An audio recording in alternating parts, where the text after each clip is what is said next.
আল্লাহর নবী বলেছেন লা দীনা লিমান লা সালাতা লাহু, যার কাছে নামাজ নাই তার কাছে দ্বীন নাই, ঈমান নাই, চরিত্র নাই, কিছুই নাই।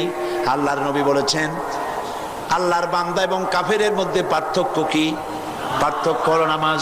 যে নামাজ পড়ে সে আল্লাহর বান্দা, যে নামাজ পড়ে না সে ব্যক্তি কুফরি করলো। মান তারাকা সালাতান মুতাআম্মিদান ফাকাদ কাফারা, ইচ্ছে করে যে নামাজ ছেড়ে দিল সে কুফরি করলো। বলেন নাউজুবিল্লাহ। আদমশুমারিতে আপনার নাম মুসলমান থাকতে পারে, ভোটার লিস্টে আপনার নাম মুসলমান থাকতে পারে, পাসপোর্টে আপনার নাম মুসলমান থাকতে পারে, কিন্তু আপনি নামাজ পড়েন না। আল্লাহর কসম, আল্লাহর খাতায় আপনি মুসলমান নন।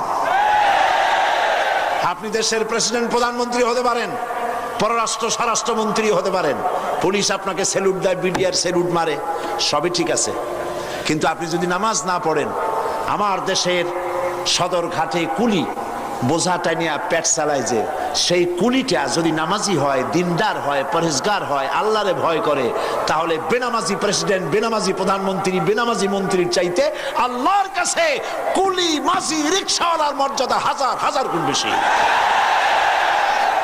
আল্লাহর কাছে কে প্রেসিডেন্ট, কে প্রধানমন্ত্রী, এইটার কোনো দাম নাই। আল্লাহর কাছে দাম কি? ইন্না আকরামাকুম ইনদাল্লাহি আতকাকুম। আল্লাহর কাছে মূল্য হচ্ছে তার যে ব্যক্তি আল্লাহকে তোমাদের মধ্যে বেশি ভয় করে।